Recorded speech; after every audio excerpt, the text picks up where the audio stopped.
Putar. Saya udah kirim ke panitia tadi. Otherwise I have to find it. There you go. Terima kasih. Boleh di full screen. Tadi seperti yang Mbak Isa sudah katakan, kita akan bicara soal most likely mobile journalism ya teman-teman. Intinya gimana kita memproduksi produk jurnalisme, tapi kita ngomongin platformnya digital. Nah kan nih kampusnya juga serba digital, semua basis digital, kan kita sekarang kuliahnya juga digital base. Sekarang gimana caranya kita bicara soal bikin konten yang bisa menarik hati audiens yang menonton dan mengkonsumsi secara digital. Karena yang namanya kita bikin konten ya, apapun itu produknya, apapun itu tujuannya satu, kita mau penonton nonton sampai habis dan tujuan kita membuat konten tersebut tersampaikan. Ya atau enggak? Kita boleh next? Sebelumnya kita kenalan dulu. Kalau nggak kenal nggak sayang. Tadi sudah dikenalin sama Mbak Iza. Makasih Mbak Iza. Betul, saya sekarang bekerja di VOA Indonesia yang berbasis di New York. Tapi sebelum saya terjun ke negeri rantau nan jauh di sini, bukan di sana tapi di sini, saya memulai karir saya sebagai seorang jurnalis atau reporter di TV yang katanya memang beda, TV One. Dari 2015 sampai 2018, kemudian bergabung dengan VOA.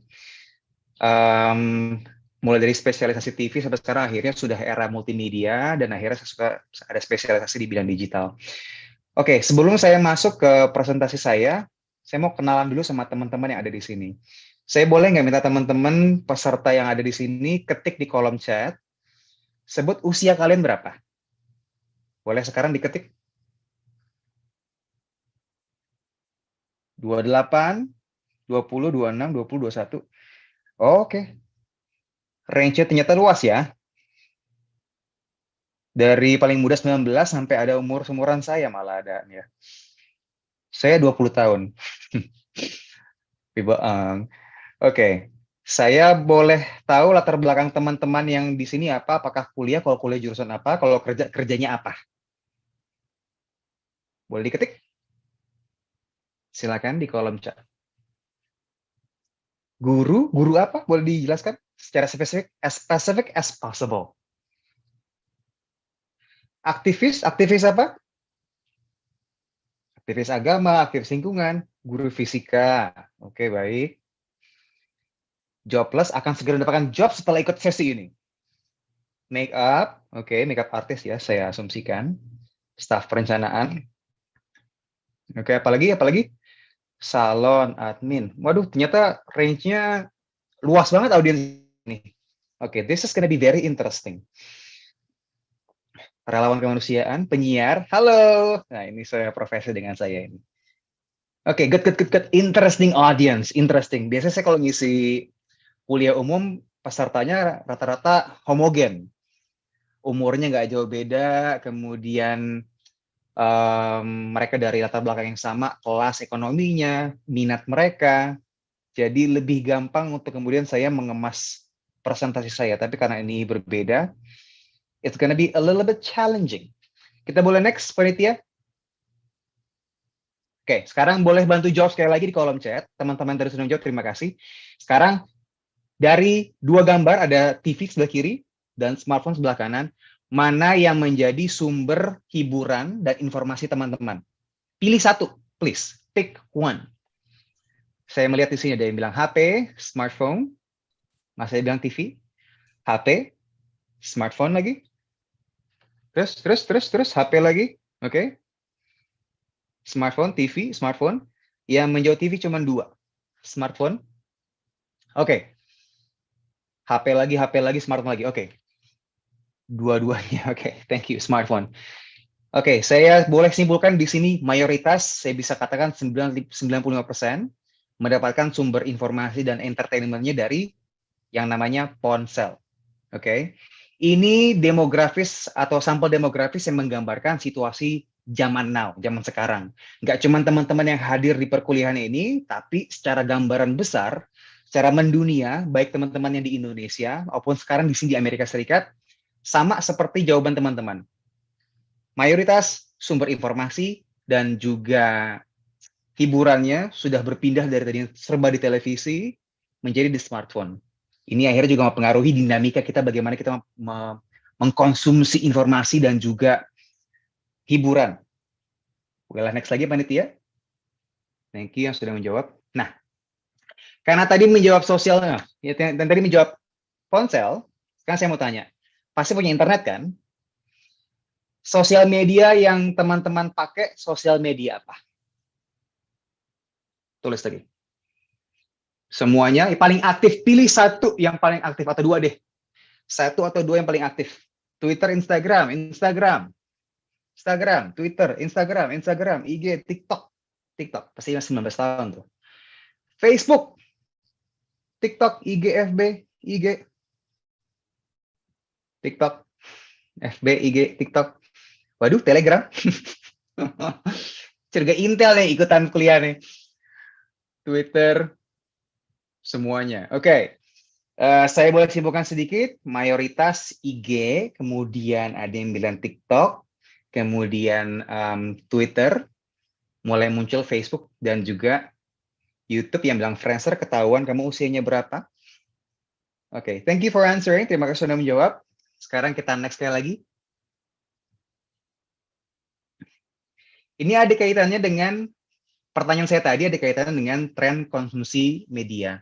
Kalau kita bicara soal konsumsi media yang ada di Amerika misalnya, memang sudah meningkat sangat drastis sekali konsumsi atau durasi waktu yang benar-benar dihabiskan oleh mereka untuk bermedia sosial. 3 jam 20 menit data terakhir yang saya ambil dalam sehari ini rata-rata ya. Bisa lebih, bisa kurang tergantung usianya. Penggunanya pun paling banyak mendapatkan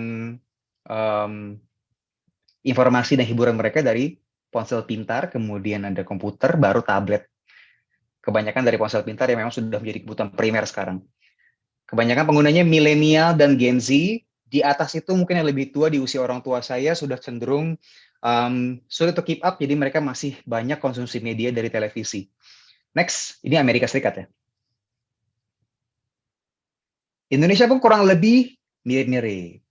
Pengguna media sosialnya 170 juta. Dan kemudian yang menggunakan internet usia 16 sampai 64 tahun. Jadi adik-adik yang masih bersekolah sampai kemudian di usia baby boomers, hampir semuanya itu sudah punya smartphone. Dan menghabiskan waktu rata-rata 3 jam 14 menit sehari. Next. Nah, kita sudah melihat tadi bagaimana signifikannya teman-teman dan manusia di dunia ini, di Indonesia, di Amerika Serikat, dimanapun, sudah punya perilaku untuk mengakses informasi, berkomunikasi, ataupun sarana hiburannya, itu dari ponsel. Yang kita genggam, mau ke kamar mandi, genggam ponsel. Mau bangun tidur, yang dicek pertama ponselnya dulu. Naik bus, lihat ponsel dulu. Sudah menjadi sebuah hal yang melekat di keseharian kita, sehingga jurnalis-jurnalis seperti saya, ataupun bisa dibilang apa ya, content maker, yang dulunya hanya paling efektif menggunakan sarana televisi, sekarang mulai berpindah ke sarana digital. Nah, masalahnya ada tantangannya besar. Apa? Salah satunya adalah namanya digital itu luas. Kalau televisi kan udah jelas, sehari 24 jam yaitu diisi aja itu. Satu stasiun televisi. Tapi kalau misalnya kita bicara soal digital, ada namanya website, ada namanya sosial media. Ngomongin sosial media aja masih banyak jenisnya lagi. Ada TikTok, ada Instagram, ada Twitter.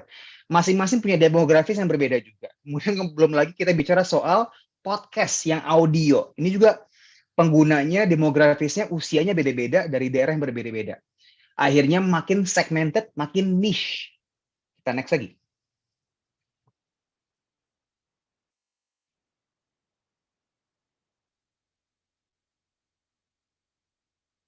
Boleh next lagi.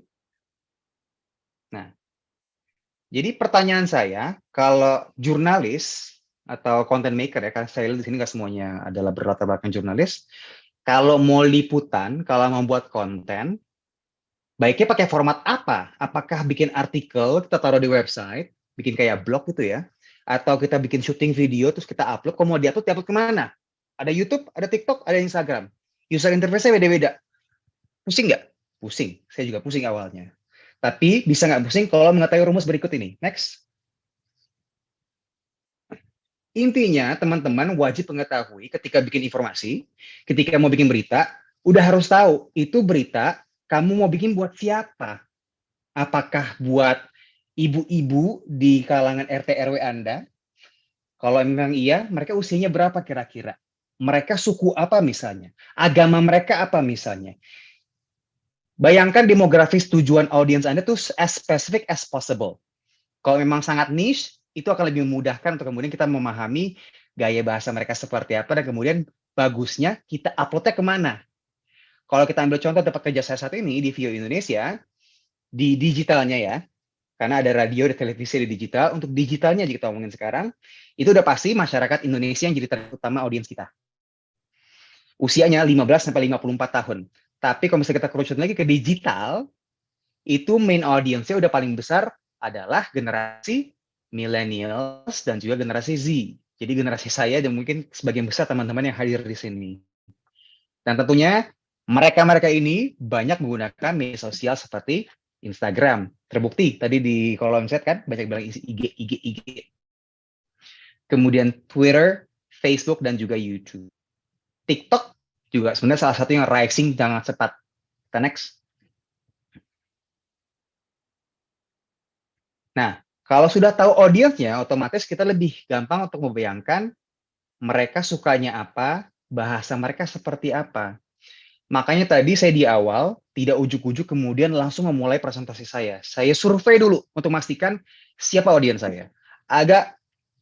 Agak sulit untuk audiens sekarang karena ketika saya survei, rentang usianya berbeda-beda, beragam. Jadi cenderung heterogen masyarakat yang hadir pada hari ini di sini. It's a great challenge, suatu kehormatan, tapi dalam kacamata komunikator, ini sebuah challenge karena kemudian kita nggak bisa menyenangkan satu segmen tertentu saja. Karena kan misalnya saya pakai gue lo misalnya bahasanya di sini. Nanti yang umur 30-40 tahun ke atas mungkin nggak nyaman. Atau kalau misalnya saya pakai Anda, saya, yang umur 18-19 tahun, cepat bosan. Jadi ini mempengaruhi bagaimana kemudian saya membawa presentasi saya. Mau seberapa cepat ngomongnya kah? Apakah mau dicampur-campur bahasa Inggris ala-ala anak jaksel gitu kan? Atau kemudian sangat formal dan dengan bahasa yang kira-kira bisa lebih berkenan. So, it's always interesting untuk kemudian mengetahui audience, dan semakin homogen atau semakin niche audiensnya biasanya lebih memudahkan pekerjaan saya. Kita next.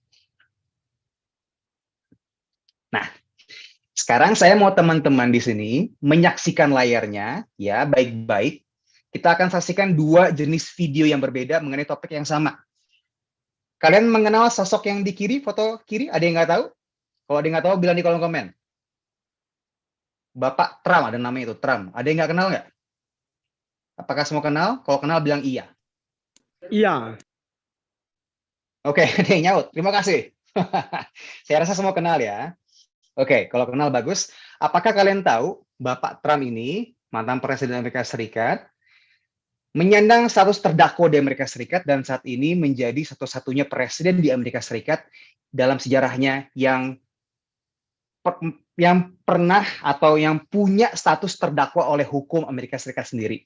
Per kemarin ada 2 hukum yang menjerat Trump menjadi seorang terdakwa. Ini berarti sempat heboh, masih terkait dengan pemilu yang dulu.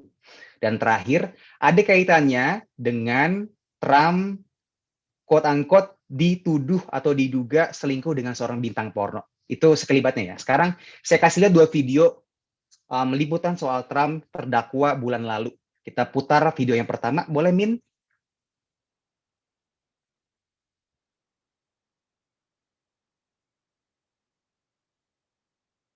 Ada suaranya nggak? Saya nggak dengar suaranya soalnya. Tidak ada suaranya. Orang Ya, saya juga tidak dengar. 34 false statements. Ada ya.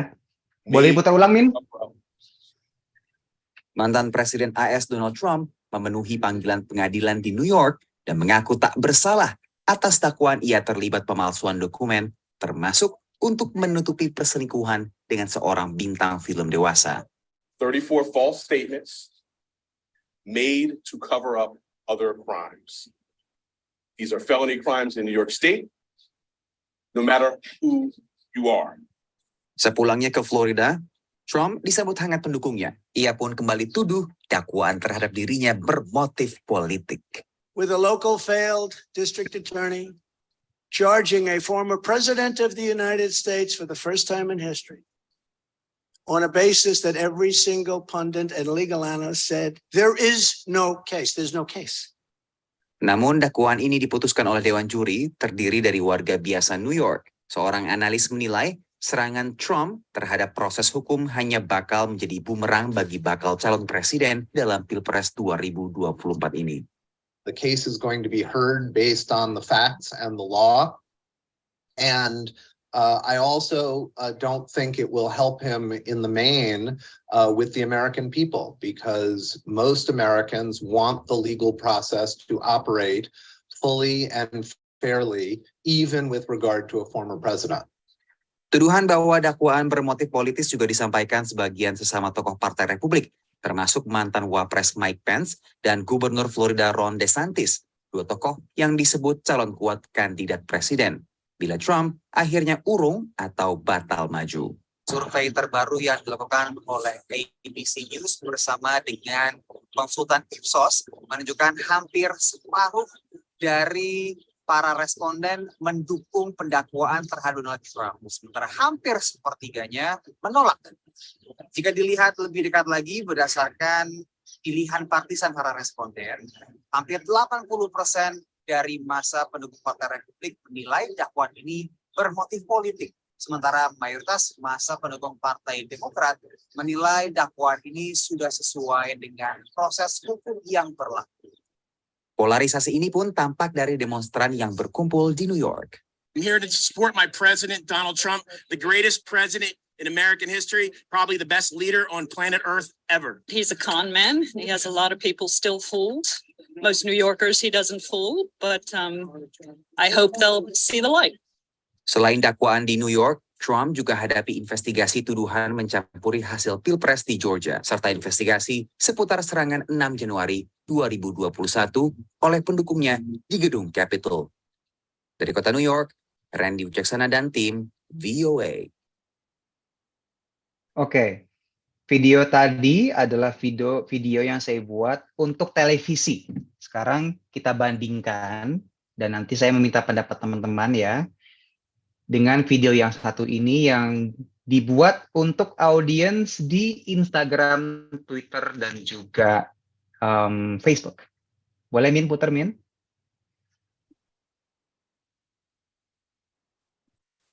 Ada apa sih dengan White House? Minggu ini mantan Presiden Amerika Serikat Donald Trump resmi disidang terkait kasus uang bungkam 2016 lalu. Tapi dia kekeh bakal terus maju untuk pemilu 2024. This fake case was brought only to interfere with the upcoming 2024 election, and it should be dropped immediately. Tunggu. Emangnya orang yang menghadapi tuntutan kriminal masih bisa jadi calon presiden? Menurut Konstitusi Amerika Serikat ada 3 syarat untuk menjadi kandidat capres Amerika. Yang pertama, warga negara yang lahir di Amerika Serikat. Yang kedua, tinggal di Amerika selama setidaknya 14 tahun. Dan yang ketiga, usia minimum 35 tahun.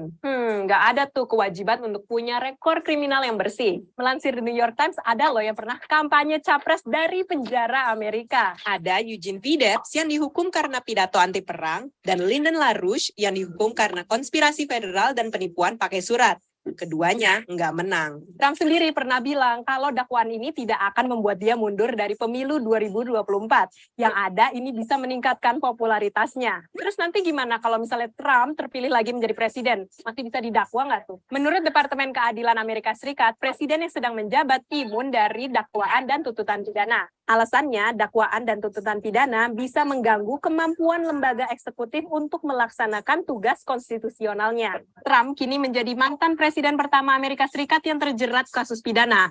Tapi kamu tahu nggak sih kalau ada presiden Amerika yang pernah ditangkap polisi? Tahun 1872, Presiden Ulysses S. Grant pernah ditangkap polisi karena ngebut naik kereta kudanya di jalanan Washington DC.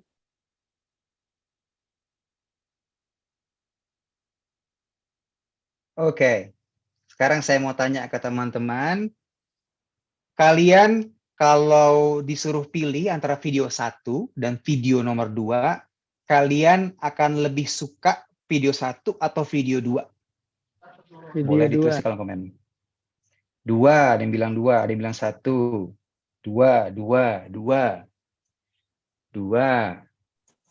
Bilang 2 semua nih. Tadi siapa yang bicara? Boleh perkenalkan diri? Mas siapa tadi, Mas? Supriyadin Mas Supriyadin dari mana? dari Nusa Tenggara Barat Widih, coba kota mana? di Kabupaten Bima, paling selatan. Kabupaten Bima. Saya kalau boleh bertanya, jika berkenan menjawab, usia berapa? Sekarang usia 27 tahun. 27 tahun. Oke, tadi pilih nomor 1 nomor 2? Nomor 2. Kenapa saya tanya pilih nomor 2? Kalau nomor 2 ini pertama dari segi tampilannya bagus. Kemudian yang kedua menarik gitu. Akhirnya perhatian orang menonton itu lebih antusias gitu. Terus yang ketiga kayak ada interaksi. Jadi yang menyampaikan berita atau yang bicara itu kayak mau berinteraksi dengan siapa? Dengan siapa saja yang menontonnya gitu. Akhirnya terus di tempat-tempat yang berbeda pula. Itu juga yang membuat dia menarik. Pokoknya kreatif, unik. Kalau bandingkan yang pertama kan monoton Interaktif begitu ya. saja. Interaktif ya. Betul. Itu aja, Mas. Oke, terima kasih Mas Riyadi pendapatnya. Oke. Ini ada yang menjawab nomor 1, saya boleh tanya nggak? Yuriska Heidi. Yuriska bisa bicara kah? Oh, nggak bisa on. Oke, nggak apa-apa. Oke, saya boleh ngobrol sama Rahmat Afifah? Rahmah. Ya, Kak. Kedengaran Hai, suaranya. Rahmah. Halo, Kak. Ya, halo. Sangat jelas sekali. Rahmah dari mana dan usia berapa kalau boleh saya tanya? Aku dari Jatinangor, Sumedang. Usianya sekarang 20. Oke, teteh ya berarti ya. Kamu prefer 1 atau 2? 1, Kak. 1, kenapa? Waduh. Menarik nih. Mungkin karena aku sekarang ini basicnya kan lagi sering main di jadi content writer gitu di salah satu media juga di daerah Bandung. Kalau misalkan membuat satu konten itu kan membutuhkan materi yang lebih bukan terpercaya. Ya mungkin pertama lebih terpercaya, terus juga lebih lengkap gitu kan. Kalau yang dari Rahma lihat ketika video 1 itu penyampaian materinya itu kan terstruktur gitu. Dan itu kalau misalkan Rahma bikin lagi konten baru bisa dipecah-pecah tuh menjadi banyak sub konten lagi gitu. Nah, mungkin itu sih yang colok gitu ya buat Rahma. Kalau misalkan dibandingin sama konten 2, Rahma setuju dengan yang tadi ya, kalau misalkan ini tuh menarik. Cuman kalau misalkan untuk lebih mendalami ini tuh tentang kasus apa sih? Nah, itu Rahma nggak dapat gitu kalau misalkan di video yang kedua gitu. Oke. Menarik. Terima kasih Rahma. Satu lagi deh. Ngobrol sama Joni Arifin.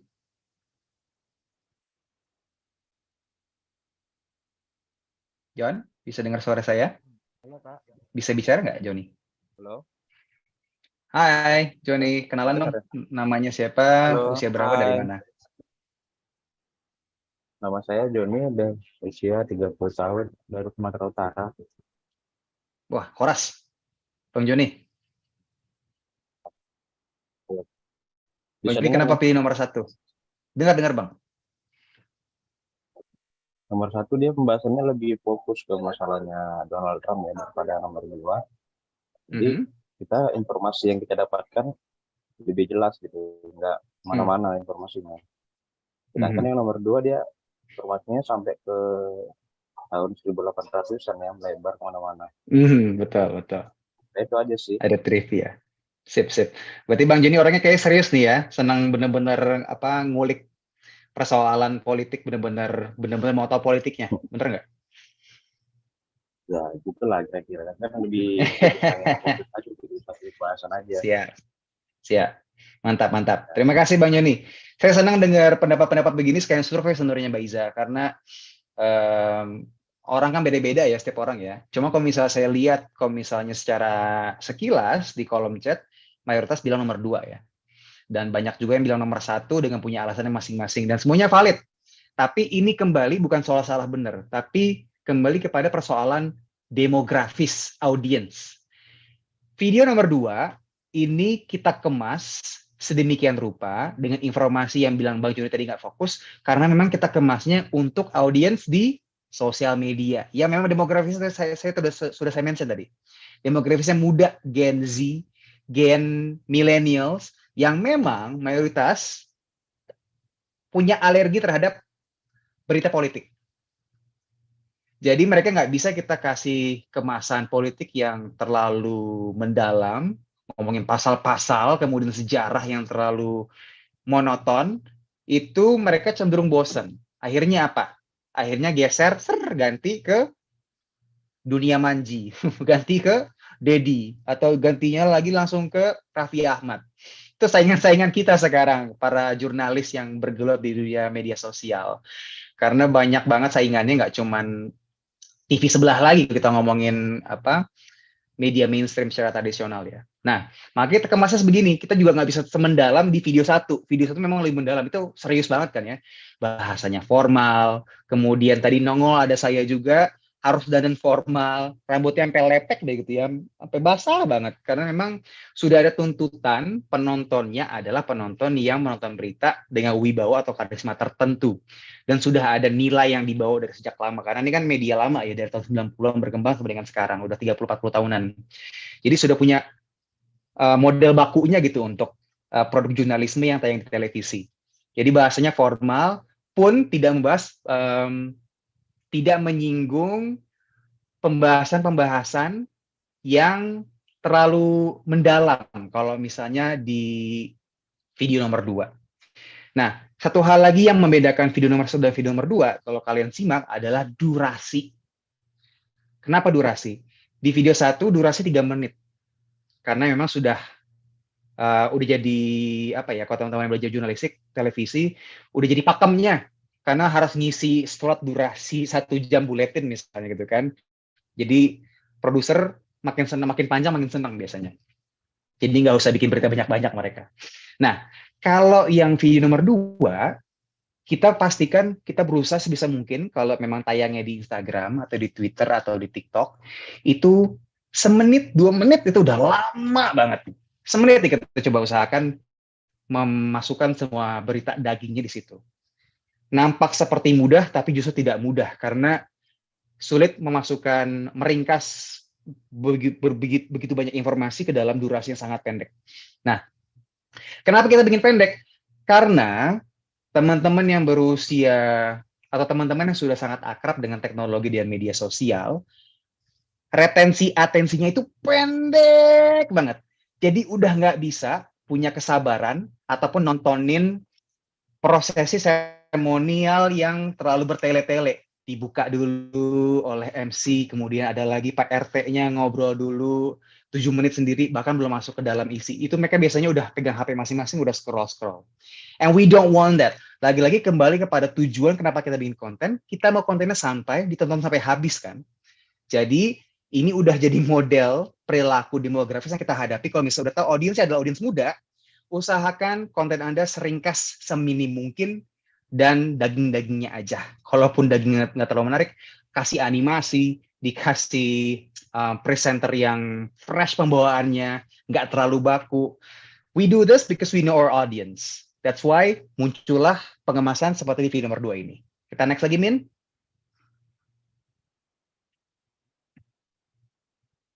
Karena saya harus cepat-cepat biar kalian nggak bosan. Jadi pakai bahasa kalian ya. Ini kalau misalnya kalian follow Instagram View Indonesia, Mimin juga kalau komen-komen biar engaging pakai bahasa-bahasa yang sebisa mungkin relevan atau resonate dengan gaya bahasa atau gaya obrolan teman-teman atau followersnya. Next. Oke. Ini video berikutnya yang saya putar soal Amerika banget. Kita bahas soal pernikahan. Boleh putar dari ulang lagi, didirikan suaranya?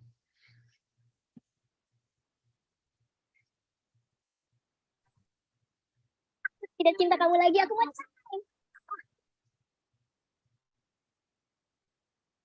Kamu tahu kan, bercerai di Amerika itu prosesnya panjang dan rumit. Di Washington DC, sebelum pasangan bisa resmi cerai, mereka harus pisah dan nggak tinggal bersama. Ada 2 dasar untuk bercerai di DC. Yang pertama, jika kedua belah pihak sudah hidup terpisah selama 6 bulan, jika sama-sama sudah sepakat ingin berpisah. Atau hidup terpisah selama 1 tahun kalau ada pihak yang tidak setuju. Nah, selama masa hidup terpisah ini, secara teknis pasangan ini statusnya masih nikah dan nggak boleh nikahin orang lain dulu. Dan masa ini juga digunakan untuk membagikan harta gonogini, hak asuh anak, dan lain-lainnya. Mobil buat aku ya. Kalau gitu pancinya yang buat aku, oke? Mbaknya buat aku ya. Ya Tuhan. Kalau misalnya kita pisah, aku tidur di mana? Kan cuma tinggal satu rumah. Nah, kalau misalnya kita baru masa berpisah seperti ini, nggak apa-apa satu rumah. Asalkan kita nggak tidur satu ranjang dan kita punya hidup masing-masing. Untungnya sih dalam kasus kita sama-sama sepakat sudah ingin cerai dan juga sama-sama sepakat penentuan harta gonogininya. Di kasus di mana salah satu pihak tidak setuju atau tidak sepakat, mereka bisa minta pengadilan untuk menengahi atau minta bantuan dari lawyer, pengacara. Teman. Nah, kamu tahu nggak sih kalau di Amerika ada yang namanya proses annulment atau pembatalan. Jadi pernikahannya bisa dianggap tidak pernah terjadi. Tapi itu cuma untuk kasus-kasus tertentu aja. Contohnya menikah sama orang yang secara legal masih menikah sama orang lain. Apa kalau pernikahannya dilakukan secara terpaksa? Ya sayangnya pernikahan kita harus kandas dalam perceraian ya. Ya, tapi kita tetap temenan kan ya? Tentu saja. Hal-hal Amerika banget apalagi yang ingin kamu ketahui? Tulis di kolom komen. Nah, kembali lagi pada konsep tadi, sudah tahu demografis tujuan kita siapa. Jadi, jangan kaget kalau misalnya masuk ke Instagram View Indonesia, yang belum follow, silakan follow. Akan ketemu konten-konten super gimmick dan super lebay seperti ini. Karena apa? Karena walaupun kita tujuannya adalah menyampaikan informasi, to inform, tapi kadang-kadang kalau kita sampaikan dengan biasa, itu lagi-lagi kita akan kalah sama konten KKI. Kita akan kalah sama content maker seperti Gigi, kemudian you name it, semua Keanu yang lucunya setengah mati, yang saya pun lebih demen nonton mereka. Sudah nature dari para manusia ini untuk lebih suka melihat entertainment daripada berita. Jadi biar kita nggak kalah saing, beritanya kita bikin entertaining. Unsurnya hiburan. Selama itu beritanya bukan berita yang sedih atau berita yang sensitif, sebisa mungkin kita kemas seceria, sehumoris mungkin, supaya apa tujuannya? Supaya bisa menarik perhatian para penontonnya dan bisa nonton sampai habis. Jadi didesain sedemikian rupa dengan kelebihan-kelebihan yang sebenarnya mungkin nggak perlu banget ya. Tapi jadi perlu. Kenapa? Karena untuk bisa berkompetisi dengan content maker lainnya yang nauzubillah banyaknya banget. Kita next lagi.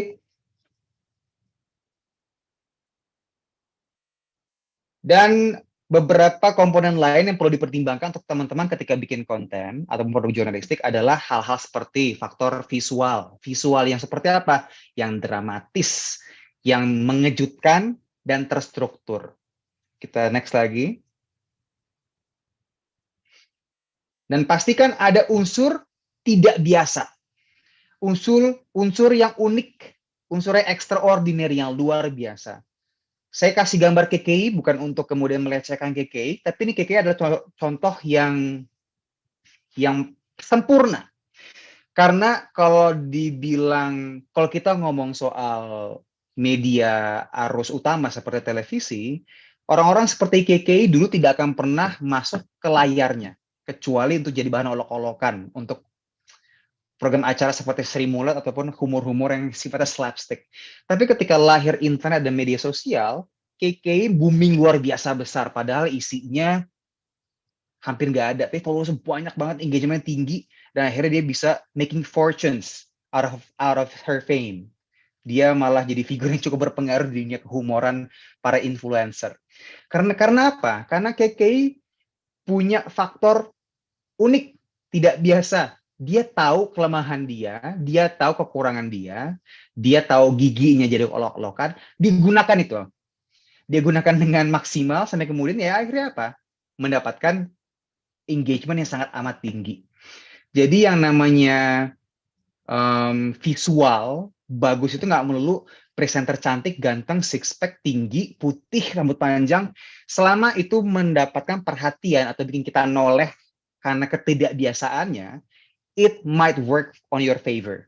Itu mungkin akan bisa membantu teman-teman untuk menyampaikan konten Anda dan sampai kepada audience Anda. Next, please.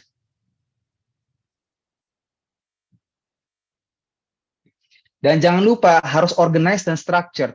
Seperti halnya kita melihat meja di sebelah kiri dan lemari sebelah kanan. Kalau kiri, manusia itu pasti merasa gusar. Kita tidak bisa bekerja secara optimal di lingkungan yang berantakan. Tapi ketika itu distruktur dengan sangat rapi dan organized, otak lebih nyaman untuk kemudian menstruktur atau bekerja. Begitu pula dengan membuat konten. Makanya ada opening, ada kemudian isi seperti apa. Udah tahu dibuka gimmicknya seperti apa, masuknya seperti apa, ada bridgingnya seperti apa. Karena manusia butuh sesuatu yang organized dan terstruktur agar kita bisa mengikuti dengan baik. Next. Baterai saya lowbat. Nah, sekarang saya mau tanya cepat aja, bedanya jurnalis sama konten kreator apa? Boleh tulis di kolom komen. Jadi saya sering singgung konten kreator menjadi saingan utama jurnalis digital kini. Teman-teman, boleh tulis di kolom komen apa bedanya jurnalis dengan content creator.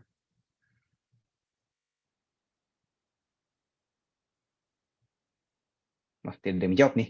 Boleh kita next aja kalau begitu.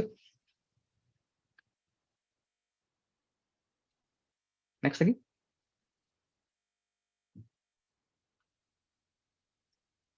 Sama-sama kita membuat konten, sama-sama kita mencari dampak, sama-sama kita melihat sesuatu yang baru, sesuatu yang berbeda, untuk kemudian kita sebarkan untuk mendapatkan engagement. Kalau bahasa TV dulu ada bahasa rating atau share. Tapi kalau sekarang mungkin kita mencari likes sebesar-besarnya, atau views sebesar-besarnya. Sama-sama mencari hal yang sama. Next. Ya. Bedanya, oke, ini bedanya tadi dijawab sebentar. Tadi jawab apa tuh? Jurnalis buat konten untuk bagian berita, betul. Konten kreator tidak punya UU, jurnalis dengan UU pers. Betul banget yang poin tadi. Bagus. Nah, tapi yang membedakan jurnalis dengan konten kreator tadi UU, betul. Kita ada Dewan Pers untuk jurnalis. Nah, meskipun kita misalnya memberitakan hal yang sama, misalnya ada reporter, juga ada seorang content creator melihat kebakaran di lokasi yang sama, kita sama memberitakannya. Bedanya mungkin content creator ketika melihat kebakaran langsung menaraskannya tanpa kemudian ada verifikasi, langsung ngomong ini ada apa, asumsi, langsung dinaikkan ke media sosialnya. Yang punya followersnya mungkin 1-5 juta followers. Impactful ya. Sementara reporter yang di tempat kebakaran tadi, begitu ngambil gambar, dia harus cari dulu siapa sumber kebakarannya. Korbannya siapa, kemudian diverifikasi apakah informasi-informasi yang di lapangan itu benar kepada polisi. Ada proses verifikasi yang dilakukan oleh jurnalis yang memang sudah di-training demikian, karena ada fungsi pertanggungjawaban. Karena apa? Kalau jurnalis melakukan sebuah kesalahan ketika melakukan peliputan, ada kode etik yang dilanggar, izin persnya bisa dicabut pertama, bisa di-scroll oleh kantor, karena kantornya kalau misalnya menyiarkan sebuah hal yang salah, bisa juga ditutup, hak siarnya dicabut oleh pemerintah.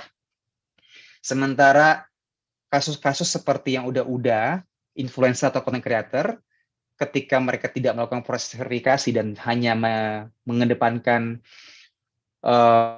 engagement atau berita-berita yang cenderung sensasional demi engagement, ketika itu ternyata tidak akurat atau bahkan salah sama sekali, mereka minta maaf dan take down, that's it. Tapi dampaknya luar biasa. Orang bisa membuat se-Indonesia punya pembahasan yang seragam dan bikin suasana jadi panas. Ini yang berusaha untuk diredam oleh fungsi jurnalisme. Karena kita ada etika. Etika ini fungsinya untuk apa? Untuk membuat berita yang memanusiakan manusia. Kita next.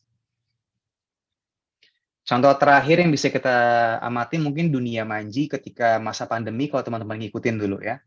Dia wawancara seorang profesor yang ternyata bukan profesor, yang punya obat COVID Padahal COVID baru banget muncul tahun 2020.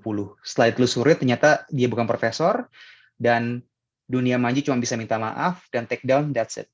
Tapi impact-nya sudah luar biasa besar, jadi pemberitaan yang bersangkutan profesor ininya sampai dipanggil polisi, Panjinya pun demikian. Demikian presentasi dari saya, lanjut aja ke tanya jawab ya, kalau ada pertanyaan disilakan. Mbak Iza. Baik, terima kasih banyak Mas Randy, luar biasa presentasinya. Saya kira teman-teman mahasiswa pasti sudah belajar cukup banyak tentang mobile journalism berkenaan dengan topik kita hari ini. Saya akan membuka sesi tanya jawab. Kebetulan Ibu Kaprodi menitipkan bahwa kita ada giveaway hari ini sejumlah uang tunai.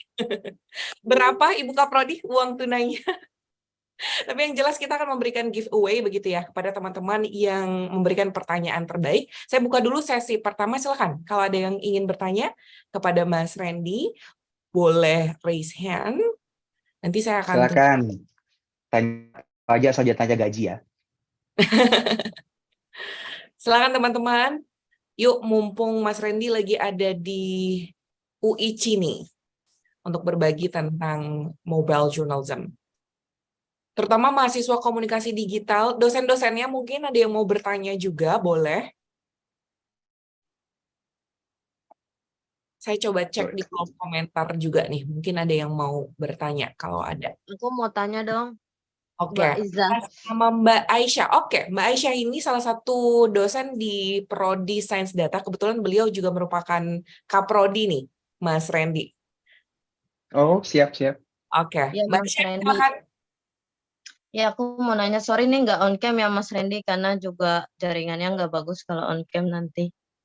Nggak apa-apa, Mbak Aisyah. Silakan. Ya, Mas Randy, saya mau nanya yang pertama itu gimana kita membuat konten yang menarik dari menarik, walaupun misalkan kita nggak punya basic desain gitu, misalkan desain kita buruk, terus kita nggak bisa konten gitu. Maksudnya ini aku dari orang yang awam gitu ya, tapi mau juga bisa bikin konten yang menarik gitu, orang baca itu gimana Mas Randy untuk orang awam? Oke, Mas Randy, silakan Mas. Langsung jawab ya Mbak Iza ya.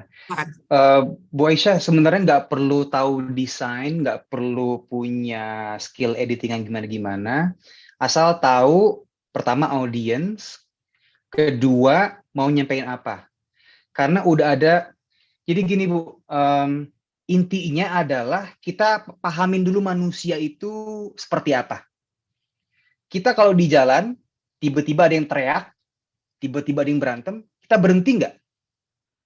Udah naluri kita untuk kemudian melihat dan kemudian menyaksikan. Sesuatu yang sifatnya dramatis, itu udah pasti menarik perhatian manusia. Jadi kalau misalnya kita saksikan berita-berita, apalagi berita bencana, itu pasti jurnalis TV itu langsung wah, semuanya langsung berbondong-bondong.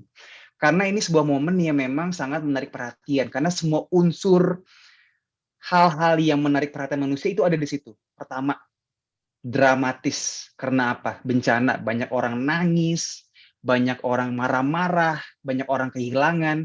Ini menarik simpati dan empati manusia. Jadi kalau misalnya Ibu perhatikan ya, next time ada berita bencana di TV atau di sosial media, itu di produsernya pasti gambar depannya gambar yang paling emosional terlebih dahulu. Orang nangis-nangis, orang teriak-teriak atau orang marah-marah. Karena apa? Karena itu udah pasti menarik perhatian kita. Itu udah rumus paling gampang banget. Nggak perlu bisa desain kan, kayak gitu kan. Cukup mengambil momen, kita ambil, langsung taruh di depan plek, tinggal dinarasikan, dengan narasi lagi-lagi harus bertanggung jawab dan diverifikasi. Itu salah satu contoh paling simpel sih Bu. Jadi saya rasa nggak perlu ngerti desain, asalkan kita tahu hal-hal yang kira-kira pasti menarik buat orang atau audiens kita tonton seperti apa. Atau misalnya misalnya ada materi PR dari UIC ya yang mau disampaikan, tapi nggak mau gitu-gitu aja. Nggak perlu desain cakep, nggak perlu grafis yang mahal. Tarik KKI misalnya. Nilai, tadi kembali ke value ya, kembali ke value yang ingin disampaikan. KKI belum tentu punya value yang sama dengan UIC misalnya. Tapi presence KKI sendiri aja ngomong, kemudian promosiin UIC, itu sudah at least menarik perhatian masyarakat untuk menonton. Ini juga dilakukan oleh iklan-iklan tidak konvensional di Thailand. Banyak storytelling yang dikemas secara tidak konvensional, secara tidak terduga, ada plot twist, karena itu tujuannya tadi, menarik perhatian dan tidak biasa. Akhirnya kemudian memenangkan hati audiensnya.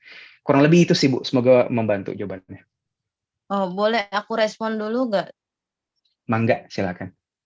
Iya, jadi iya tuh idenya emang kadang memang ambil peluang ya, tapi gimana kita menumbuhkan awareness kita biar kita tuh bisa tahu momen gitu, terus kita bisa ambil gitu. Kadang kita nggak aware gitu, Mas Randy. Nah, jadi gimana tuh kita jadi biar bisa aware gitu terkait momen-momen, ini bagus nih, terus jadiin berita nih.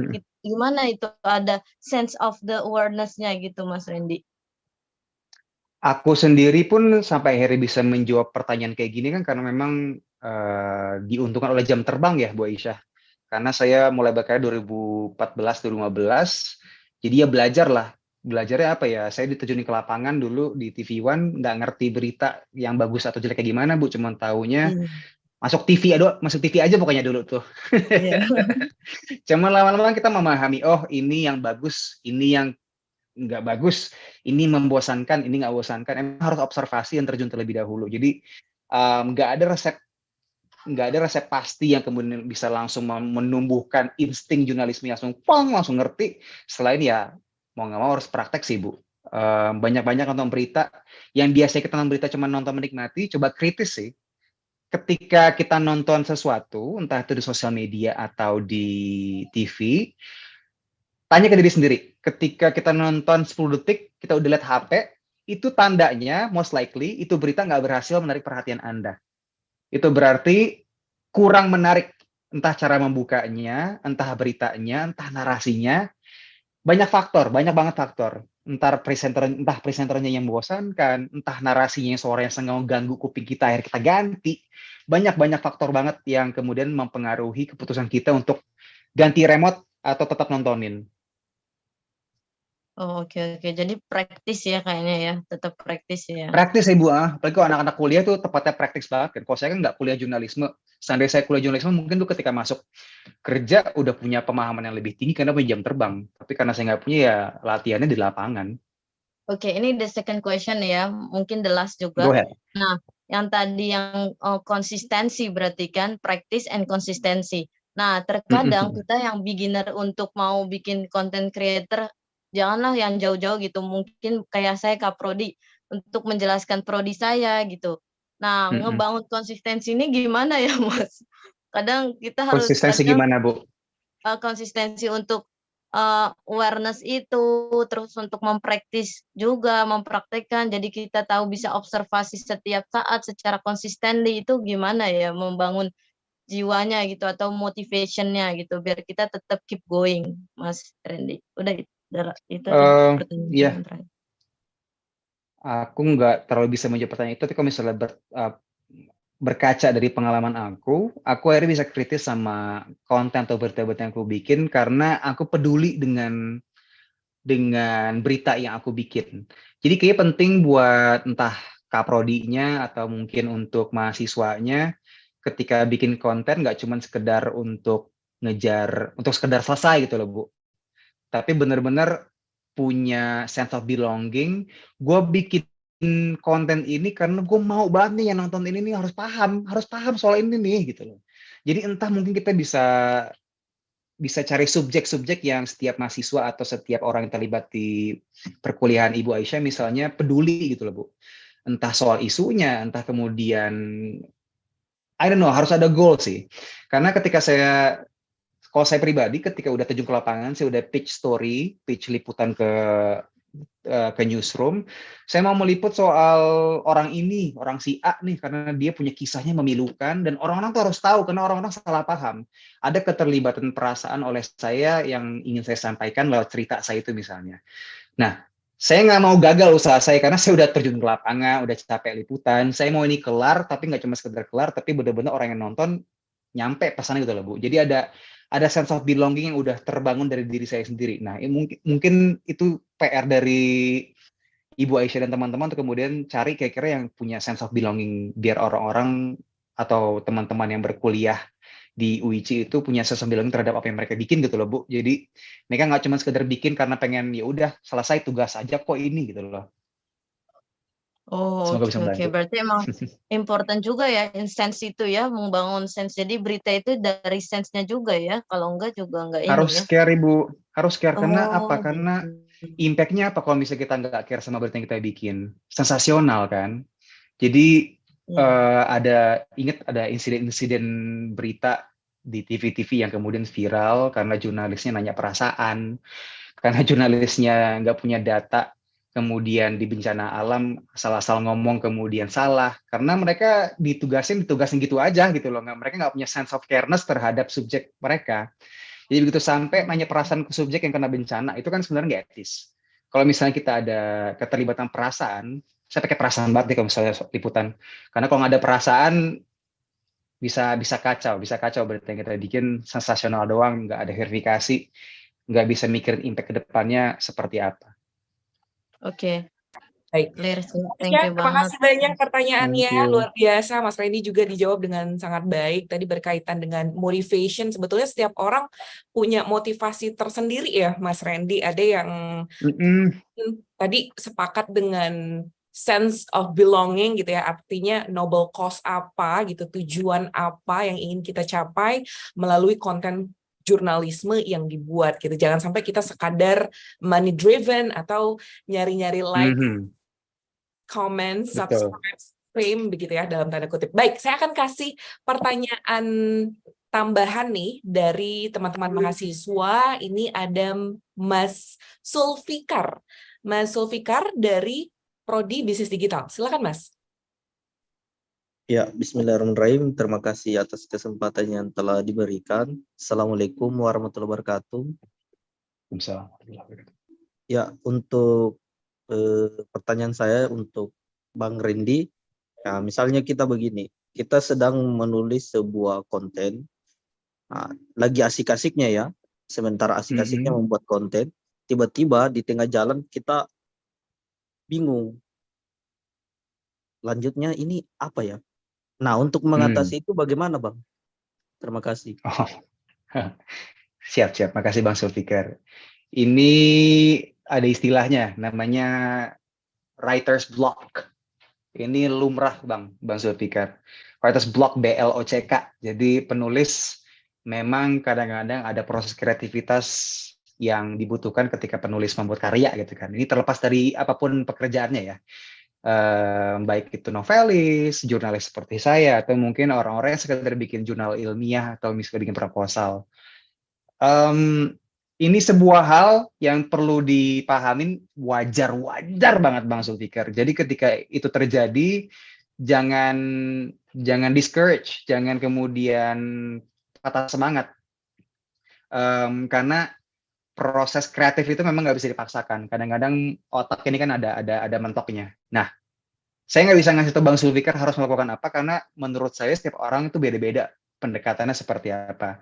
Saya pribadi ketika terjadi, which is terjadinya super sering setiap hari, karena kan setiap hari saya harus bikin berita dan bikin naskah. Ketika memang beritanya nggak ada deadline depan mata gitu ya, procrastinate Bang. Jadi saya nunda-nunda. Nah itu writer's block-nya sering banget terjadi. Jadi saya break biasanya tiduran dulu, entah ngopi dulu. Buat saya pribadi, ketika ada deadline depan mata yang mepet banget, justru otak lebih encer. Jadi kadang-kadang harus ada trigger atau stimulan-stimulan yang harus kita ciptakan sendiri di lingkungan kita, lingkungan kerja kita, untuk kemudian membuat kita, untuk menstimulasi kita agar lebih encer otaknya ketika dalam proses kreativitas tersebut, Bang. Nah, Abang cari tahu sendiri yang paling cocok untuk Abang gimana? Apa kemudian cari pacar atau cari istrinya, suruh marah-marah dulu? I don't know. Ke kafe misalnya, saya sendiri nggak bisa kerja di rumah. Bisa, tapi produktivitas saya tidak akan seefektif ketika saya bekerja dari kafe atau misalnya dari kantor. Karena lingkungan penting buat saya. Saya orang benar-benar mengambil energinya dari sekitar saya.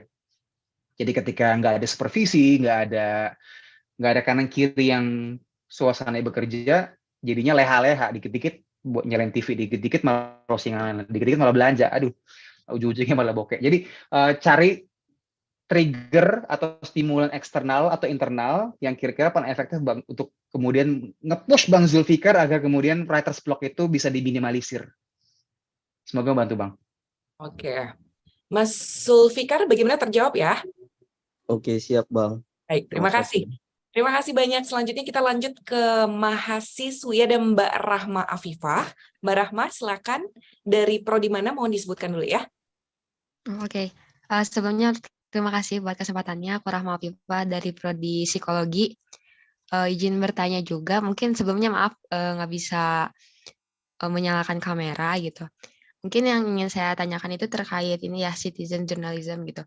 Dimana kalau misalkan kita lihat sekarang, mungkin kalau misalkan aku lihat ya di Indonesia sendiri gitu, kemampuan gitu seorang warga negara gitu yang bikin satu kasus bisa viral itu benar-benar ngefek gitu ya, sama si kasus itu bisa sampai ke media mainstream gitu kan. Nah dengan hal seperti itu, sebenarnya aku lumayan penasaran juga ya.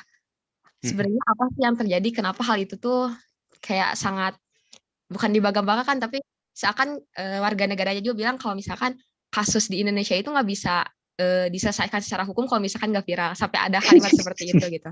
Pengen tahu juga sih tanggapan dari itu seperti apa. Dan yang kedua berkaitan dengan itu juga karena apa ya, aktivitas si warga negara itu di media sosial itu kan kita nggak bisa menutup kemungkinan ya adanya ya kayak berita hoax itu banyak banget gitu. Nah kalau misalkan secara kita pribadi gitu, untuk menangkal itu atau ngasih tahu gitu kan ke yang lain ini tuh hoax loh gitu. Karena banyak banget kan, apalagi kalau misalkan di WA itu WA keluarga, wah si hoaxnya itu bener-bener kayak biasa itu ada terus gitu. Mungkin itu Kak, terima kasih. Terima kasih Rama. Rama, kalau saya boleh tanya usia berapa Rama? Aku 20. 20. Oh tadi yang kita ngobrol ya. Rahma Sumedang tadi ya? Ya. Sumedang. Oh benar, Teteh Rahma. Siap. Bagus pertanyaannya kritis. Yang pertama tadi Mbak Iza saya langsung jawab ya. Yang pertama tadi pertanyaannya terkait dengan dinamika bagaimana sebuah hal yang viral baru kemudian nyampe ke media mainstream dan kemudian hal-hal yang viral baru kemudian membuat aparat misalnya ya, kalau misalnya soal aparat mereka baru bergerak. Karena emang tadi kalau Rahma join dari awal, saya udah survei kan, mana sumber informasi atau entertainment yang paling banyak digunakan oleh teman-teman yang hadir di sini. 95% menjawab smartphone, internet. Dan internet itu adalah sebuah hal yang kamu bisa pakai kapanpun, dimanapun. Beda dengan TV, harus di rumah dulu misalnya, atau harus di kantor dulu. Tapi smartphone, kamu naik mobil, kamu naik bus, naik Transjakarta, naik kereta, naik pesawat, mungkin nggak pesawat, mati kalau di pesawat. Itu ada telepon yang bisa diakses 24/7, 24 jam dalam seminggu.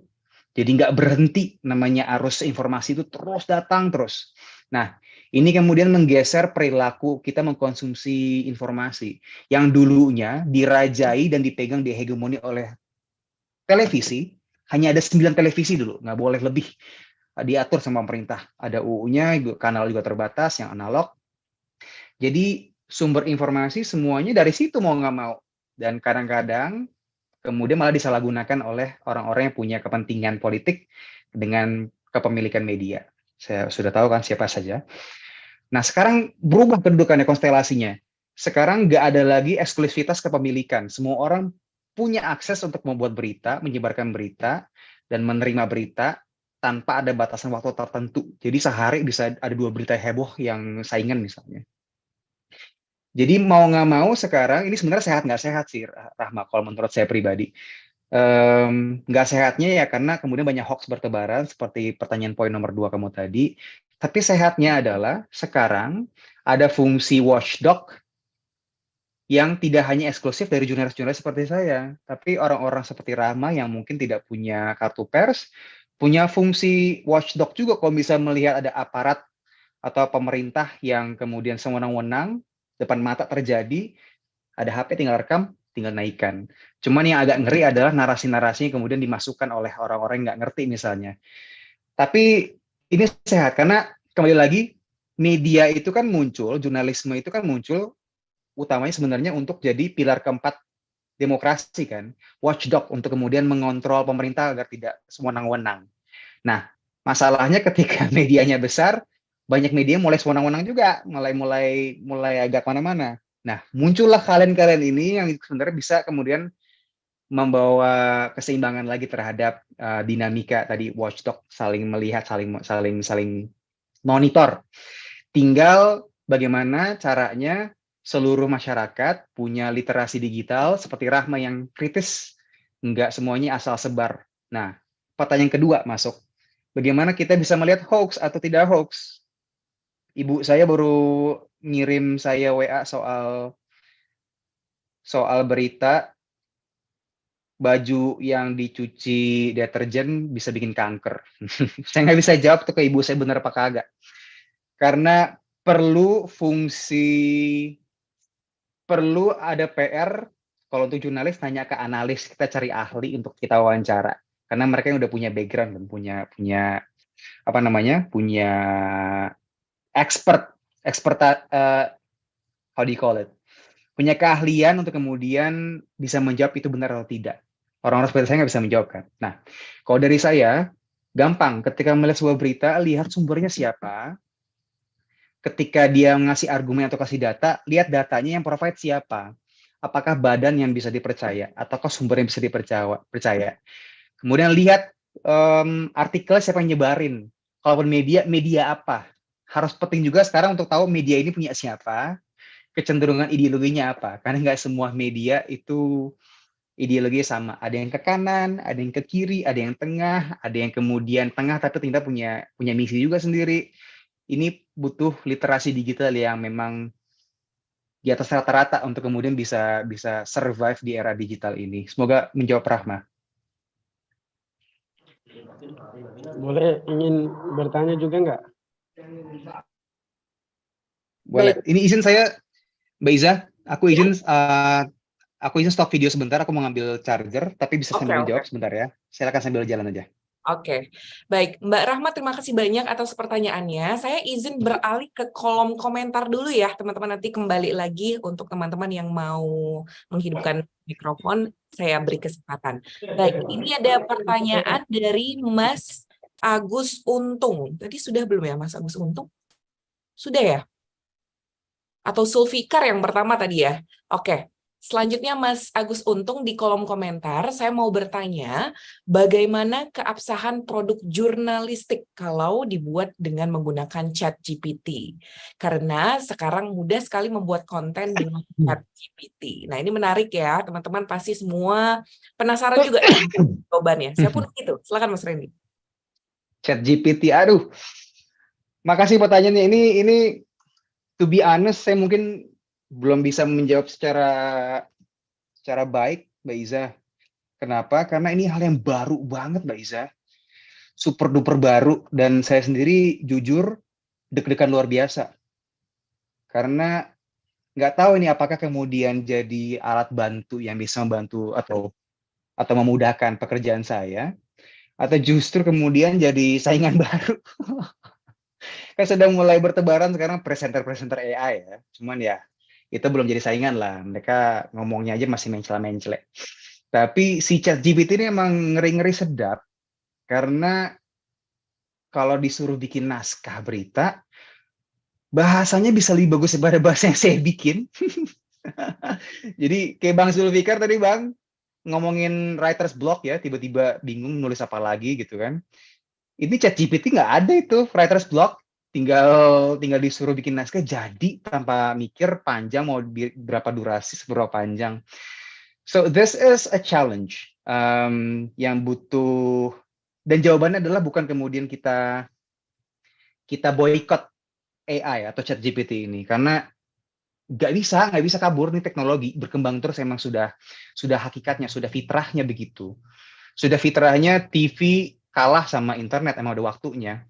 Ada disrupsi digital, taksi diganti dengan taksi online. Ya sekarang memang sudah kita harus siap-siap teman-teman semuanya. Era teknologi yang semakin berkembang, bukannya kita hindarin dan takut, tapi kita harus belajar. Biar apa? Biar kita nggak kalah. Biar kita jadi pengguna, bukan digunakan akhirnya. Jadi saya masih dalam proses untuk mempelajarin, biar saya nggak jadi pengangguran, tapi bisa juga pengguna seperti yang kita udah bolak-balik lah lihat disrupsi digital dari dulu. Bagaimana kemudian Abang Becak digantikan sama abang Gojek digantikan abang beca digantikan abang ojek digantikan abang Gojek. Yang tadinya nggak mau jadi Gojek, akhirnya jadi Gojek. Itu solusi salah satunya. So, jadi gimana kita menanggapi ChatGPT ini adalah kita pelajarin ChatGPT, dan mungkin di masa depan bukannya menggantikan kita, tapi justru menjadi tools yang bisa semakin memperkuat impact pekerjaan kita. Hopefully begitu apa impact ke depannya ya. Jujur saya masih khawatir, tapi saya masih mencoba untuk menghibur diri saya untuk tidak khawatir, Mbak Iza.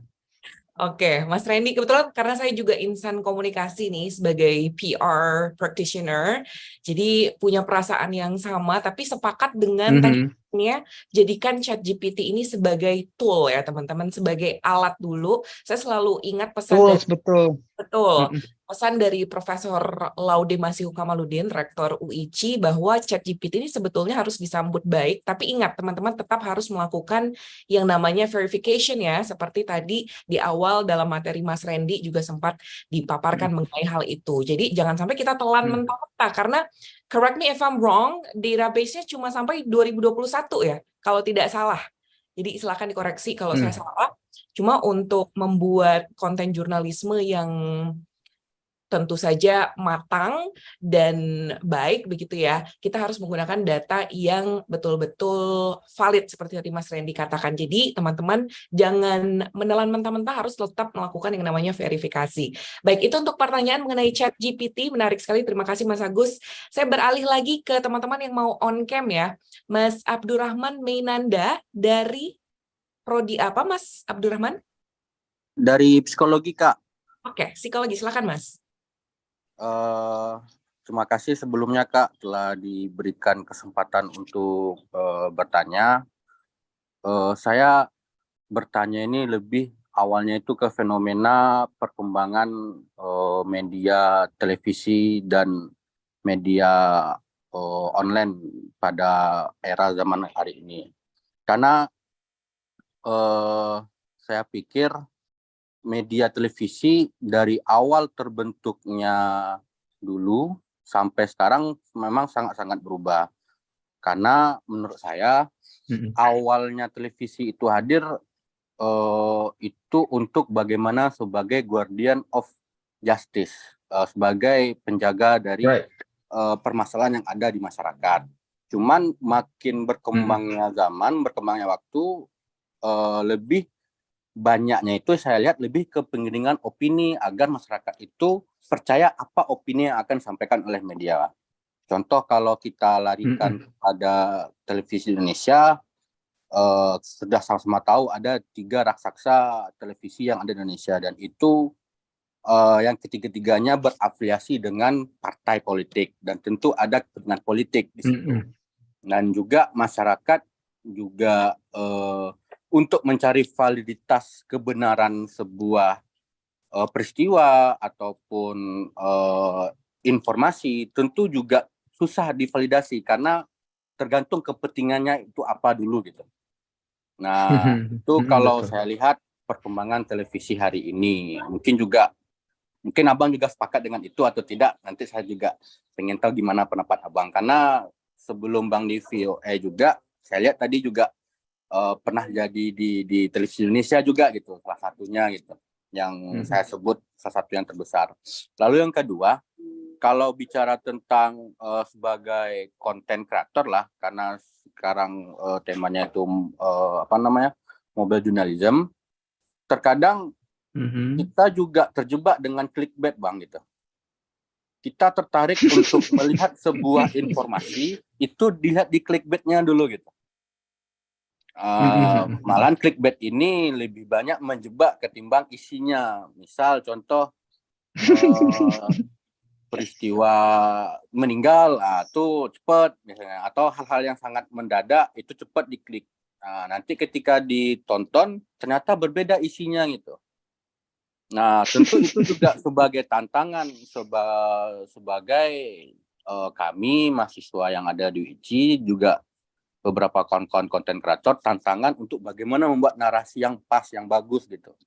Karena ditambah sekarang era gempuran entertainment sangat-sangat tinggi gitu. Yang ada baik itu di TikTok, sosial media, lebih banyak ke ranah entertain. Dan dulu juga kenapa orang sekarang beralih ke smartphone juga salah satunya karena ada hashtag YouTube lebih daripada TV dulu, kalau saya masih ingat dulu. Di YouTube bisa seorang konten bisa membuat apapun yang diinginkan.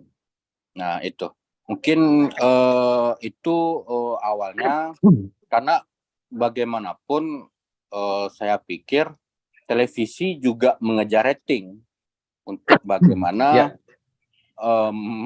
ya lebih realistisnya menggaji karyawannya lah. Tentu lebih banyak sekarang konten-konten yang sifatnya entertain. Makanya efeknya adalah tingkat literasi masyarakat Indonesia sangat rendah. Karena memang yang dipertontonkan itulah entertain yang sifatnya tidak mendidik.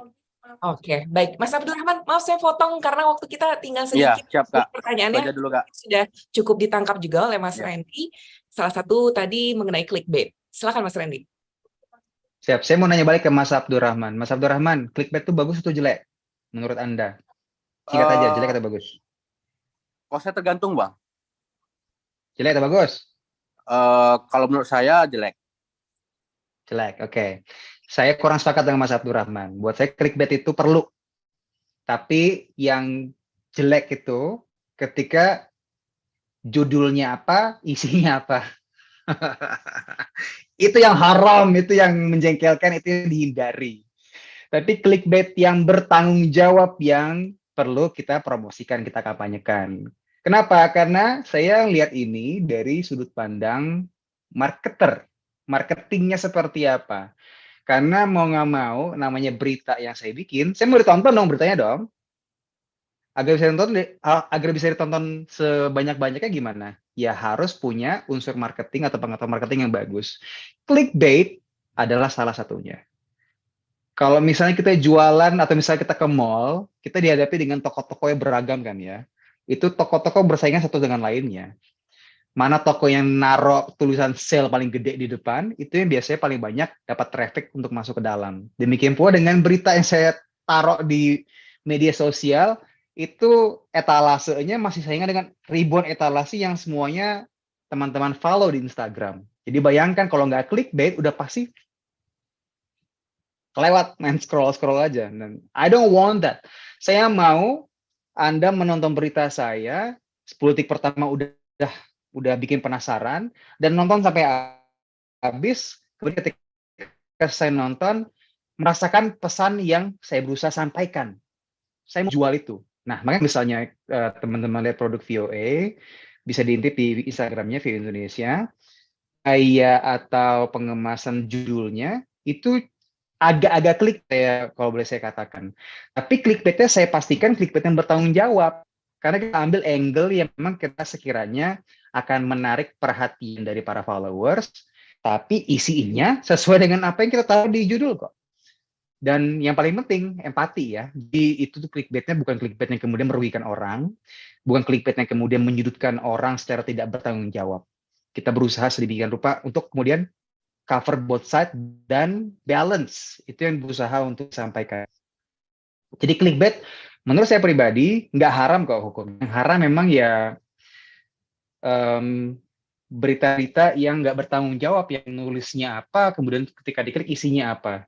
Malah kadang-kadang membuat pihak-pihak tertentu dirugikan. Misalnya berita-berita soal ada artis kegerempek karena prostitusi online misalnya.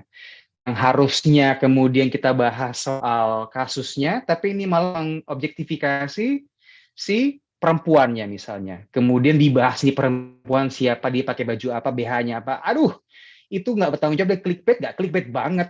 Yang nonton banyak nggak? Banyak banget. Tapi that's not journalism. Itu sensasionalism yang perlu kita hindarin.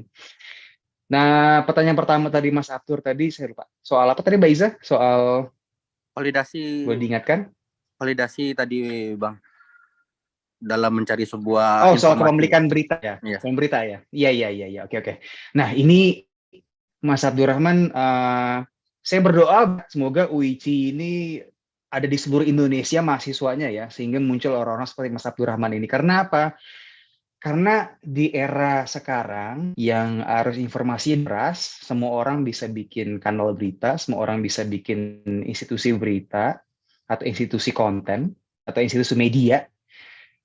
Penting buat kita nggak cuma sekedar kemudian hanya nonton berita. Dulu saya ingat banget waktu SD, guru saya selalu juga kita nonton berita biar pinter. Sekarang buat saya nggak begitu, karena berita udah di mana-mana. Tapi semua outlet, semua media, semua organisasi punya kepentingannya masing-masing. Kalau tadi yang Mas Abdurrahman singgung, yang 3 media berita terbesar itu ada kepentingan politik, betul. Jadi kalau udah melihat berita-berita politiknya, udah harus kritis nih. Bener apa kagak nih? Udah mulai harus dipertanyakan. Intinya kritis. Kritisnya nggak lagi soal melihat beritanya, tapi melihat siapa yang bikin beritanya. Setiap institusi media, setiap institusi setiap orang yang bikin berita itu punya latar belakang. Lihat mereka ini punya siapa, mereka misinya apa, mereka kalau misalnya punya ideologinya apa. Itu kalau dari saya pribadi ya. Jadi lihat semua punya visi misi tertentu. Di Amerika pun demikian, ada Fox, ada CNN yang sudah ada jelas-jelas punya afiliasi politik tertentu. Yang satu lebih ke kiri, yang satu lebih ke kanan ideologinya. Dan ini kan mempengaruhi bagaimana mereka memframing isu-isu tertentu. Soal misalnya soal agama, soal toleransi, soal pilpres yang tahun depan terjadi. Kemudian ada media-media berita seperti Vox, ada Vice yang memang kiri banget. Jadi ketika isu-isunya yang dibikin memang cenderung memihak yang pihak kiri. Jadi harus pintar-pintar tidak hanya memilah isu, tapi memilah siapa yang bikin berita tersebut. Nah, ini butuh level kritik yang memang next level dibandingkan zaman dulu ya. Jadi Mas Abdurrahman sudah memahami itu sudah bagus banget, tapi bagaimana caranya kita punya masyarakat juga semuanya siap menerima era yang informasinya deras luar biasa. Sehingga kritis nggak cuma melihat berita, tapi kritis juga melihat siapa yang bikin berita. Oke. Cuman satu lagi Kak, boleh Kak, terakhir Kak. Oke, Mas Abdurrahman. Singkat aja Bang, silakan. Iya, terakhir. Untuk saran untuk kami ini Bang, karena persoalan kita bisa akses dan bisa buat apapun, kira-kira untuk para calon konten kreator ini mana yang lebih dahulukan Bang? Kuantitikah atau quality yang didahulukan? Karena kalau quantity tentu menurunkan kualitas. Kalau quality tentu kuantitasnya lebih sedikit gitu. Mungkin itu aja terakhir Kak. Makasih. Sama-sama. Kalau untuk tujuannya berlatih, praktis sih, I would say kualitas sih. Kualitas dan kualitas itu tentukan, karena ketika suatu hari nanti misalnya kamu bergabung dengan media berita atau media yang memang mengutamakan kuantitas misalnya, sebanyak mungkin, kamu udah tahu mana yang quality, mana yang tidak quality. You know what I mean? Jadi ketika produksi kuantitas harus cepat pun, ya kuantitas yang dikit-dikit itu pun udah tahu kualitasnya tidak akan dikompromikan seburuk ketika kamu udah terbiasa quantity. Kalau boleh secara vulgar misalnya ya, ada media online Detik, itu namanya udah Detik karena memang mereka biasa mengeluarkan berita cepat. Otomatis beritanya singkat banget. Jadi kadang-kadang satu paragraf cuman soal acara ada menteri datang dilaporkan. Oke, itu quantity. Tapi kalau misalnya sudah terbiasa dengan quality, ketika ngomongin misalnya menteri datang pun ada konteks kenapa menteri datang itu menjadi penting, dikasih background. Karena udah tahu kualitas berita yang baik itu seperti apa. So, I always emphasize teman-teman untuk selalu ke depan kualitas terlebih dahulu, karena udah terbiasa kualitas bagus, ketika harus kompromi satu hari, kualitasnya harus dikompromisikan lebih sedikit, nggak terlalu, standarnya tidak terlalu low. Saya jawab. Oke, baik Mas Abdurrahman, mudah-mudahan sudah terjawab ya. Tadi dipaparkan dengan sangat baik sekali oleh Mas Randy. Saya kasih satu pertanyaan terakhir dari Mas Tahta. Singkat saja Mas Tahta ya. Silakan Mas. Mas Tahta, ada? Ya, baik. Oke. Saya dari tadi resensi, cuma nanti terakhir baru saya mempertanyakan, tapi nggak apa-apa. Baik, terima kasih, salam saja. Mungkin beberapa pertanyaan tadi saya itu udah dijawab sih. karena pertanyaan saya itu ada yang menyangkut soal tentang pertanyaan teman-teman tadi. Cuman begini Mas, saya ingin sedikit menelisik soal tentang VOA. Karena VOA ini kan bisa dikatakan sebagai pemberitaan media yang baru kan, dibandingkan dengan CNBC, BBC, dan lain sebagainya untuk berita internasional. Persoalannya adalah akses transparansi informasi untuk VOA itu bagaimana, Mas? Kira-kira dia menghambat apa enggak, sama seperti fenomena yang ada di Indonesia ketika jurnalis ingin mengakses tentang data-data atau akses informasi, pastinya ada hambatan dan lain sebagainya. Terus untuk impact daripada akses transparansi informasi itu pastinya akan menimbulkan persoalan ketegangan yang akan terjadi di situ. Ketegangan apa yang saya maksudkan? Jangan sampai ketika Mas sudah dapat data, ada satu pihak yang mungkin akan sedikit kecewa dengan kedapatan data itu sendiri dan akan mengakibatkan yang namanya sistem cracker terhadap media VOA ini sendiri. Nah, upaya dari tim VOA untuk menangani dampak daripada cracker itu bagaimana? Karena bisa saja itu akan memungkinkan terjadi. Dan saya sangat sayangkan soal tentang cracker ini belum ada di media Indonesia maupun media internasional untuk menangani atau menjadi sebuah tindak lanjut ke depan nanti. Itu sih pertanyaan saya. Sorry Bang, apa tadi? Cracker? Iya, cracker itu kan salah satu macam hacker dia. Tapi cracker itu lebih pada sifat yang jahat, yang dia bisa akan mengakses semua data kita, mengambil semua data kita, dan akan meracun. Hacker. Kayak hacker dia. Cuman cracker bahasa jahatnya gitu. Untuk bahasa. Peretas ya? Peretas maksudnya kan? Peretas komputer gitu maksudnya ya? Iya, iya. Oke. Peretas. Oke. Pertama, VOA itu sebenarnya media tua Bang, dari tahun 50-an dia udah ada, dari zaman Perang Dunia. Dulu radio doang, tapi bahkan lebih tua daripada CNBC, CNN, dan lain-lain. Dia radio, kemudian muncul televisi, kemudian muncul digital, semua udah ada. Di Indonesia sendiri kayaknya baru tahun, saya lupa deh, 90-an I think, baru mulai muncul, yang benar-benar khusus untuk orang Indonesia. Siarkan dari Amerika. Apa ya, gimana jawabnya ya? Transparansi data, tergantung kalau kita ngomongin isu peliputan berita soal apa Bang. Kalau di Amerika keuntungannya adalah akses berita nggak boleh dihalang-halangin oleh pemerintah. Beda cerita kalau di Indonesia mungkin ya. Cuma kan memang pemberitaan kita lebih banyak pemberitaan di Amerika, sehingga so far sih itu bukan jadi problem. Hacker so far belum ada sampai ada kejadian, karena mungkin kita juga belum pernah berita investigasi yang kemudian merugikan pihak gimana-gimana gitu ya. Kalau ada pun pasti ada. Tapi di VOA sendiri karena memang ada pelatihannya untuk menghadapi peretas, jadi benar-benar diajarin cara berinternet dengan aman. Jadi kalau ada email yang mencurigakan jangan diklik, all that thing. Kalau misalnya ada orang yang kemudian mencurigakan di kantor, gitu-gitulah, itu training internal yang saya rasa nggak bisa saya bagikan di sini. Gitu sih Bang. Semoga menjawab. Mas Tahta, bagaimana? Cukup terjawab?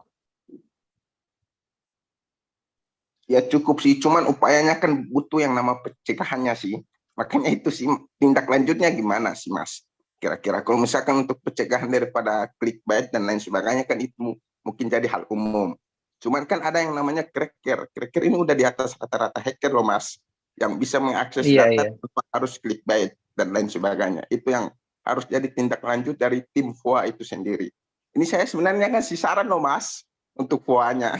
Supaya jangan dapat virus dari hacker itu. Gitu. Iya, kita ada kalau di kita ada trainingnya. Itu aja yang bisa saya sampaikan sih Mas. Ada trainingnya, benar-benar serius, trainingnya wajib, mandatory setiap tahun untuk mencegah para karyawannya tidak membuka akses terhadap peretas. Saya nggak tahu ini apakah menjadi hal yang lumrah apa enggak di Indonesia. Dulu saya di TV One nggak ada training-training seperti ini, karena mungkin ya peretas di Indonesia nggak ada yang tertarik buat meretas media berita ya, karena nggak ada seksi-seksinya, kecuali mungkin ada yang iseng atau gimana, saya nggak tahu. Tapi kalau di VOA ada trainingnya. Itu fungsi preventif yang dilakukan oleh pihak perusahaan untuk mencegah ada orang-orang yang benci Amerika misalnya kemudian meretas ke dalam data-data internal di VOA. Baik. Oke, Mas Randy, terima kasih banyak, dijawab dengan sangat baik sekali. Itu tadi dari perspektif pelaku jurnalismenya ya, atau jurnalisnya ya. Kalau dari segi institusi mungkin nanti akan ada penjelasan yang lebih komprehensif begitu. Baik, mohon maaf sekali teman-teman karena waktu kita sudah habis sebetulnya sejak 12 menit yang lalu, tapi tidak apa-apa. Alhamdulillah kita sudah bisa memberikan kesempatan kepada banyak penanya. Sebelum saya umumkan siapa 4 penanya terbaik, mungkin kita lakukan sesi foto bersama dulu teman-teman. Boleh silakan dihidupkan kameranya masing-masing. Ayo teman-teman yang masih belum on cam, dihidupkan kameranya.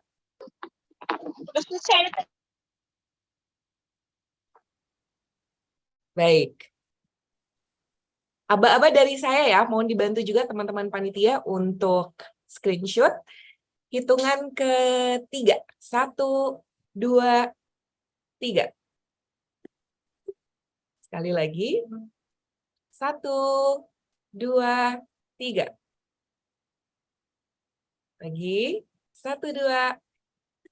Kita samakan gayanya ya. Gaya thumbs up. Boleh? 1, 2, 3. Terima kasih banyak teman-teman semuanya sudah meluangkan waktu ya untuk mengikuti public lecture hari ini. Ada beberapa hal yang mungkin saya ingin highlight termasuk tadi mengenai tips dan trik begitu ya untuk memproduksi konten jurnalisme yang menarik. Pertama kalau kita lihat tadi di paparannya Mas Randy, be relatable, kemudian use their language, good visuals matter, make your content unique, be organized and structured. Dan ada beberapa hal lain juga tadi yang disampaikan, tapi pada intinya kita melihat bahwa untuk menjadi jurnalis di era digital seperti sekarang itu sudah jauh lebih mudah ya, Mas Randy pun merasakan hal itu. Bahkan dari segi menyajikannya ke publik pun sekarang sudah jauh lebih mudah. Jadi kalau teman-teman ingin menjadi jurnalis tidak ada alasan untuk tidak membuat konten jurnalisme yang berkualitas begitu, menghibur boleh tapi tetap kalau bisa syarat akan edukasi. Mungkin itu saja. Saya akan umumkan 4 penanya terbaik ya. Yang pertama, boleh dong nanti dikasih tepuk tangan. Selamat kepada Mas Agus Untung dari Prodi Sains Data. Oke, yang kedua selamat kepada Mbak Rahma Afifah dari Prodi Bisnis Digital.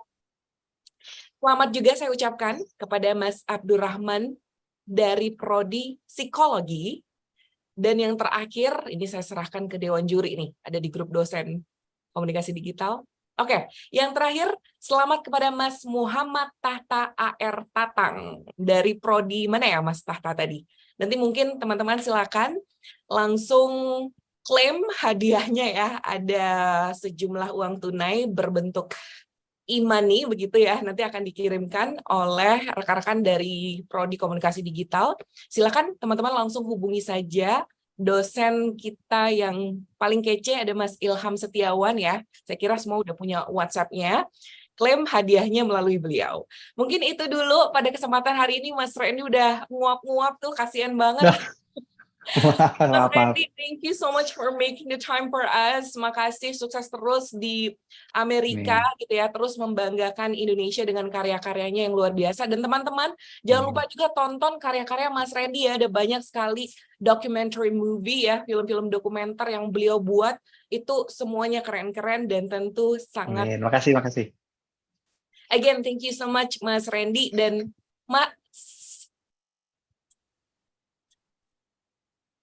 Makasih Mas Randy. Kasih semuanya. Follow View Indonesia ya di IG. Terima kasih juga kepada Pak Wacito ya yang sudah hadir pada kesempatan di pagi hari menjelang siang ini. Saya selaku moderator mengucapkan terima kasih pula, suatu kehormatan. Akhir kata, wassalamualaikum warahmatullahi wabarakatuh. Bye for now. Waalaikumsalam. Waalaikumsalam warahmatullahi wabarakatuh. Mas, pendapatannya luar biasa ya, jadi jurnalis. Baik, terima kasih Mbak Izati. Terima kasih untuk teman-teman, selamat untuk pemenang Pada bicara akan saya tutup. Sebelumnya saya mau kasih pantun dulu buat Mas Randy, boleh ya? Boleh dong, yang di Amerika ngomong cakep gitu ya. Pulang kampung ke kota Jember. Naik kereta berdua. Terima kasih kepada narasumber. Semoga kita jumpa di selanjutnya. Bagi teman-teman semua yang sudah absen atau mengikuti acara pagi yang hari ini, semoga kita dalam keadaan sehat selalu. Sampai berjumpa di kegiatan selanjutnya. Wabillahi taufiq wal hidayah. Wassalamualaikum warahmatullahi wabarakatuh. Waalaikumsalam. Terima kasih semuanya.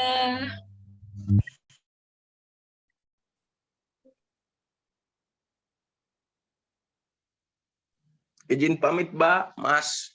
Assalamualaikum. Waalaikumsalam. Pamit ya. Terima kasih.